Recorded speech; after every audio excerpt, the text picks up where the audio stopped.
Hey, it's Nate from Navigator Bookkeeping, and a question that I have been asked consistently lately is what benefits can I offer to my team? Now, I think this question is coming up even more lately because there's a lot of private practice owners wondering when they're going to need to switch their clinicians from 1099 contractors to W 2 employees. It's kind of a transition that seems to be happening in the field right now, where more and more practice owners are realizing that maybe the clinicians they're paying as contractors are not actually contractors, if the IRS were to dig into their books a little bit. And that's a whole other conversation, right? 1099 versus W2. But what I want to talk about just today is what benefits can you offer and should you offer if you are switching clinicians to that W2 structure, or just if you're hiring new employees as W2s. There's a lot of benefits out there. There's a lot of different costs, and there's definitely research to be done. But I want to at least give you a starting point so that you can start your research, start considering which benefits am I going to offer, which are going to make my employees want to stay, and which can I afford, of course. Now, I'm not selling these to you. I'm not an HR advisor. You're going to have to do your own research for figuring this out specifically. I'll give you some recommendations, but this will hopefully at least be a good starting point for you to figure out some of those answers. So let's start at the top. We'll start with my favorite one, and just because I like personal finance. But retirement matching. So you've heard of 401ks, obviously, Roth 401ks. But one really simple benefit that you can set up is a 401k for your team. Now, there's lots of different ways to do this, lots of different platforms to use. But let's just talk about cost and what this means. Usually what this means is that you're going to set up the 401k. You're going to pay fees for that plan, for running that plan. And then you're going to pay some sort of matching every month for your employees' contributions. This usually is just based on a percentage, so it might be a 3 or 4% match, where whatever they contribute to their plan, you're going to match 3 to 4% of that. Now, as far as the fees that this is going to cost, I just looked on Gusto, which is a payroll software, which I do highly recommend, and they work with a system called Guideline, who does 401k plans through Gusto. Now, if you don't use either of those and you're interested in them, just a quick plug, I can set those up for you if you're interested and get you a little bit of a discount. So if you're looking into those and you're like, hey, I'd love a little discount on these, let me know. I'm happy to do that. But aside from that, let's just talk about the cost. I ran just a quick look on Guideline's site to see what their 401k plans cost, and their most basic plan is going to be about $50 a month plus $8 per participant. So that $50 a month fee is going to be flat, and then if you have 4 employees, it's going to be $32. If you have 5 employees, it's going to add $8 onto that, and so on and so forth. So not a huge cost. That's just going to be the base fee. And then on top of that, you're going to pay any matching, which you're going to have to do some sort of matching likely. But that's going to be, somewhere between 1 to 4% of contributions, depending on what kind of plan you set up. So that's going to be a pretty low cost, relatively benefit that's going to feel pretty beneficial to your employees, I think, because you're allowing them to save for retirement, plan for the future, and you're contributing to their retirement every month. So they're getting a boost with that. So I love that plan. I think it helps add some security for your team, makes them feel like they're supported, and helps them get on some good saving habits. So that's a great one. It's a pretty common one in most businesses, right? Retirement matching. Probably the most common and also the most expensive, to move on to the next one, is health insurance. So most employers, if you go to a large corporation or a large business, are going to have some sort of health plan. Now, this varies widely depending on what type of plan is used, depending on how much of the plan the employer is covering for the employees, even depending on the location where you're based. This is a great benefit to offer. It's going to be, worth thousands of dollars per year to your employees, but it's also going to be pretty expensive for you, of course. So let's talk about how much it might cost.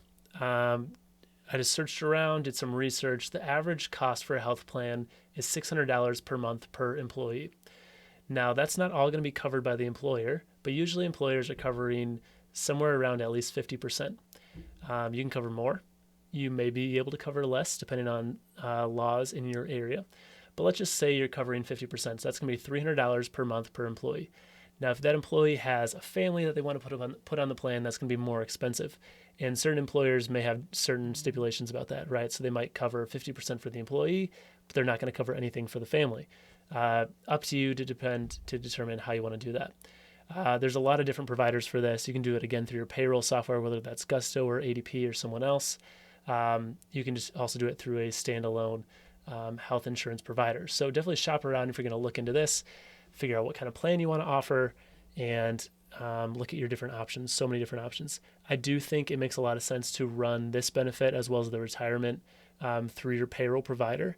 It's going to make your bookkeeping and your financial side of things all a lot more streamlined because you're going to be able to log in and everything's going to kind of be flowing through the same place, integrated together. So health insurance is at the top of our list as far as most expensive, probably also most desired from employees. Retirement matching is going to go second to that as far as it's going to be quite a bit cheaper, maybe going to cost you a couple $100 per employee, depending on how much you're matching.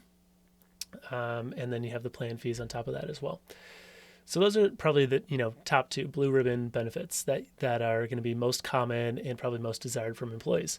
After that, we're going to get into some more flexible ones that maybe are not as common. So the next one is PTO, paid time off. So this can be for sick time, it can be for vacation time. If you're a clinician, you know that PTO is not always very common, right? If you can't come in to see your clients, then you're not going to get paid, right? Depending on how you're paid, of course. But PTO can be a great benefit for private practices to offer to allow clinicians to take a little bit of time off and still get paid for some of that. Some states have actually mandates that they're starting. I live in Illinois. Illinois just started a mandate where you actually have to offer a certain amount of PTO per year. I think Illinois is 40 hours per year.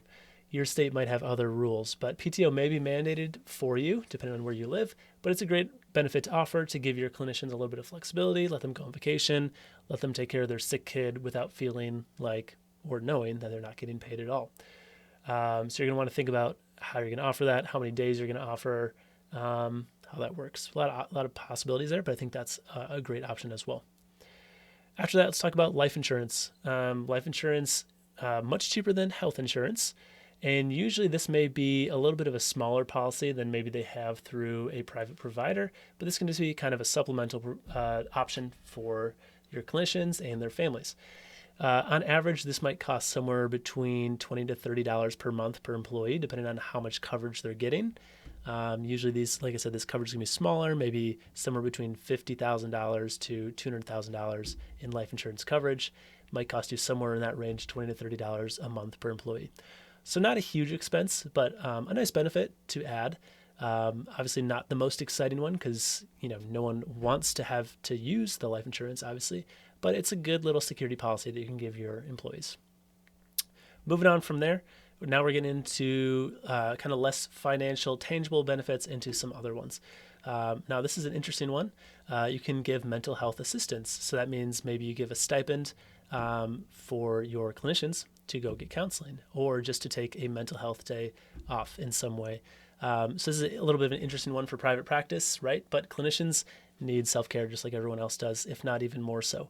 So you can provide some sort of mental health assistance, whether that's a stipend per year that they can use on counseling, probably at a different practice, or just if you're going to give some sort of time off or brief time for them to reset mentally and get a little bit of a break. So that's a little bit more of a flexible one, but I love that, especially for this field. Along with that, you can do an employee growth plan, basically help your employee grow professionally.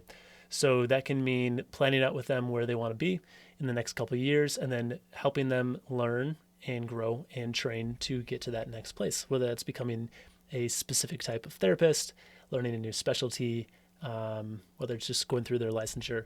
But this is a great thing that you can add as a private practice to help your employees really feel like they're valued, that you want them to grow and keep learning, right?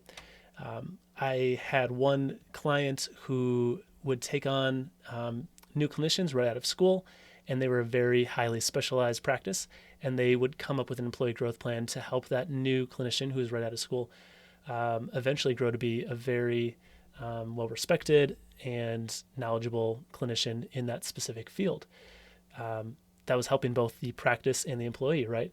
Giving them both skills that were needed. So that was a really interesting benefit. You could do something similar like that. Along with that, you can do a professional development stipend. So you can give a certain amount of money per year or reimburse a certain amount per year for your clinicians so that they can go to conferences, so they can learn, take classes, things like that. That's a great one. Finally, and this is a fun one, you can do team events or meals. So this is probably something that should be happening anyways, just to build culture, to build a sense of well-being within your team. But you can run a certain amount of team events per year, go out and do something fun with the whole team, clinicians, admin staff, everybody, the owners, obviously, to really build some bonding, give people some time off, provide them probably some free food and drinks. This could be something like Top Golf. It could be going to a concert. It could be going and doing any sort of event together. It even could just be doing a grill out, at a park or at someone's backyard. But those team events are really going to build culture. It's going to allow people to socialize outside of work, and give them some free food and drinks and other things they have going on there. Along with that, you can just add in meals at your place of work. Now, I know this is hard because all of your clinicians might have different schedules. People aren't around at the same time, but you could bring in food X amount of days per month or whatever you want to do for people to partake in throughout the day when they're working. This is a really nice perk. I think bringing in food is always appreciated. You probably have snacks at your office already, but bringing in some legitimate meals might be nice for people, especially if they're working kind of odd hours, and could be a nice kind of surprise for your team throughout the month. So those last couple benefits are a little more flexible, a little less formal, maybe not something that's necessarily going to be on the job offer sheet, but I think those are still benefits that are really important, can lead to some good retention for your team. Those top benefits are going to be the ones that people are probably going to ask about in an interview.